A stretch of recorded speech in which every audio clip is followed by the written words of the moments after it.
Jumpa lagi bersama dengan saya, Mr. Sorchan, di dalam channel pengembangan kepribadian atau mentoring self improvement. Saat ini konteks besar kita perubahan atau mati. Perubahan harus kita lalui. Perubahan harus kita hadapi agar terhindar dari kematian itu. Dan saat ini kita sampai kepada perubahan di mana kita mengubah mindset kita dari sekedar memelihara menjadi pola pikir berkelimpahan atau pola pikir kreativitas. Dan bagaimana kita menciptakan lingkungan yang penuh kreativitas. Atau bagaimana kita menjadi orang yang penuh kreativitas. Nah, kita sampai pada saat ini yaitu kita perlu membuat rencana perubahan. Nah, aspek rencana ini adalah aspek yang penting di dalam merencanakan atau mengantisipasi lebih tepatnya perubahan itu. Karena kita tahu bahwa sesuatu di depan itu kita tidak pasti. Tetapi kita harus mengantisipasi membuat perencanaan. Nah, tapi konsep perencanaan ini sendiri tidaklah harus kaku. Bahwa perencanaan itu harus kita jalankan. Tetapi di dalam perencanaan perlu banyak opsi pilihan. Sehingga kalau nanti ada peluang, ada kesempatan kita bisa tidak kehilangan momentum. Jadi perencanaan sekaligus juga nggak terpaku pada perencanaan itu, tetapi ada banyak opsi pilihan. Nah, ini dikuatkan oleh seorang bernama Steve Pavlina. Ya, dia di blognya menulis gini. Stephen Covey sering menggunakan ungkapan integritas saat harus memilih. Artinya, kita tidak boleh menjalankan rencana secara membabi buta tanpa menyadari tujuan kita. Misalnya, katakanlah kita menjalankan rencana dengan baik. Sejauh ini tidak ada hambatan. Tetapi kemudian muncul peluang yang tak terduga. Nah, apakah kita tetap menjalankan rencana awal dan kehilangan peluang, atau kita berhenti dan memanfaatkan peluang hingga keluar dari jadwal? Disinilah kita harus berhenti dan terhubung kembali dengan tujuan kita, memutuskan arah yang lebih baik. Rencana apapun tidak seharusnya dijalankan secara membabi buta. Jadi maksudnya apa di sini?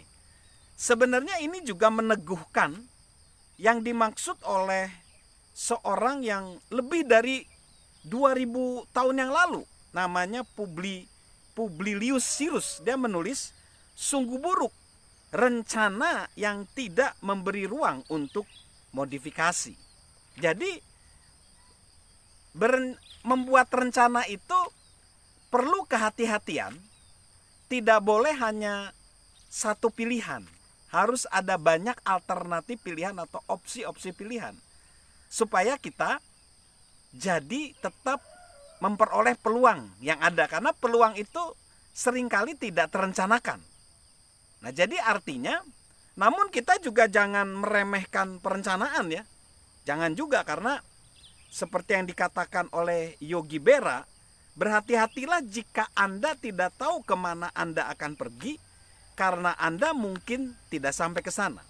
Jadi artinya, di dalam situasi perubahan seperti ini, perencanaan perlu, tetapi perencanaan itu juga penuh fleksibilitas.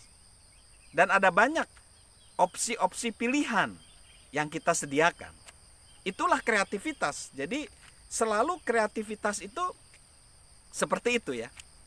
Jadi apa sih kreativitas? Jadi kreativitas itu sebenarnya adalah kebahagiaan karena mesti tidak mengetahui semua jawaban. Kita tahu ada jawaban di luar sana. Kita hanya perlu menemukannya. Jadi seperti itu. Ada ketidakpastian, lalu kita buat rencana supaya menjadi pasti, tetapi karena itu ketidakpastian, maka opsi-opsi pilihan harus kita sediakan, alternatif-alternatif pilihan. Namun kita kembali lagi masuk ke rencana yang udah kita susun. Jadi seperti itu. Nah, lalu yang selanjutnya, kita harus memberi penghargaan terhadap ide secara tinggi. Kita harus memberikan penghargaan kepada ide secara tinggi. Mengapa? Harvey Firestone, ya, dia seorang pengusaha paling sukses di awal abad 19 atau awal abad 20. Dia ngomong gini, modal tidak terlalu penting dalam bisnis. Pengalaman juga tidak begitu penting. Anda bisa mendapatkan keduanya. Yang penting adalah ide. Jika Anda punya ide, Anda memiliki aset utama yang dibutuhkan. Dan tidak ada yang membatasi apapun yang dapat Anda lakukan dalam bisnis, dalam hidup Anda. Itulah aset terbesar setiap orang, ide. Jadi ide ini aset terbesar ya dalam setiap orang menurut Harvey Firestone. Nah, bagaimana sih kita memunculkan ide? Yang pertama, mulai mengumpulkan ide. Jadi ide bisa dikumpulkan dari banyak hal, dari yang kita baca, dari yang kita lihat, dari yang kita tonton, dari yang kita dengar. Bisa dikumpulkan dalam file di komputer kita, di ponsel cerdas kita, atau dikumpulkan di dalam ruang media sosial atau di cloud atau di mana saja. Lalu setelah mengumpulkan, uji setiap ide yang kita kumpulkan. Karena semakin banyak ide yang kita uji, semakin besar kemungkinan kita menemukan ide yang berhasil. Jadi ingat, sama seperti tidak ada satu jawaban yang tepat untuk sebuah masalah. Tidak ada hanya ada satu ide yang bagus. Harus tersedia banyak ide bagus. Dan ketika ide-ide diuji dan disatukan, mungkin akan tersedia banyak ide yang luar biasa. Jadi ujilah setiap ide, melihat apakah ide tersebut memang patut menjadi ide yang luar biasa. Lalu setelah itu analisis kegagalan kita. Ya, jadi setiap ide ya itu harus diuji tadi kan. Lalu kita menganalisis kegagalan. Itu sangat membantu kita mungkin karena dalam hidup ini pasti ada kegagalan, ada kemerosotan, keterpurukan. Nah, jadi kalau sebuah ide ini gagal total, luangkan waktu merenungkan letak kesalahannya di mana dan bagaimana kita bisa belajar dari kesalahan itu. Ide yang benar-benar buruk adalah ide yang lenyap tanpa memunculkan ide lain. Tapi ide yang luar biasa seringkali muncul dari restrukturisasi ide-ide yang gagal. Lalu adaptasi ide yang lain.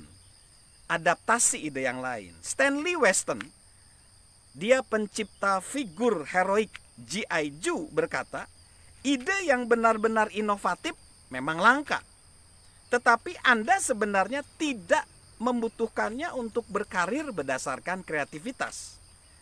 Bagi saya, definisi kreativitas adalah kombinasi logis antara dua atau lebih elemen yang menghasilkan konsep baru. Cara terbaru untuk mencari nafkah dengan imajinasi Anda adalah dengan mengembangkan penerapan yang inovatif, bukan membayangkan konsep yang sama sekali baru. Jadi, setiap ide yang sukses didasarkan pada ide-ide awal yang ada di sekeliling kita. Mengambil ide yang ada dan mengembangkannya, itu adalah cara untuk membuat kemajuan. Lalu, pertanyakan semua asumsi. Asumsi adalah pembunuh kreativitas. Jika kita berasumsi tidak ada cara yang lebih baik, kita tidak akan menemukannya. Jika kita berasumsi Anda sudah menemukan jawaban, Anda tidak akan menemukan jawaban yang lebih baik. Jika kita berasumsi sesuatu tidak akan pernah menjadi lebih baik, maka sesuatu itu tidak akan pernah membaik. Saat kita berupaya menjadi kreatif, jangan menyia-nyiakan apapun. Pertanyaan, keraguan, tantangan. Kembalilah ke awal. Jika memang perlu, semakin terbuka pikiran kita, semakin besar peluang menemukan ide-ide yang lebih baik. Jadi, itulah kreativitas yang membuat kita bisa terus menghadapi perubahan. Salam perubahan, salam berkreativitas, dan tentunya salam sehat dari saya, Mr. Sorchan.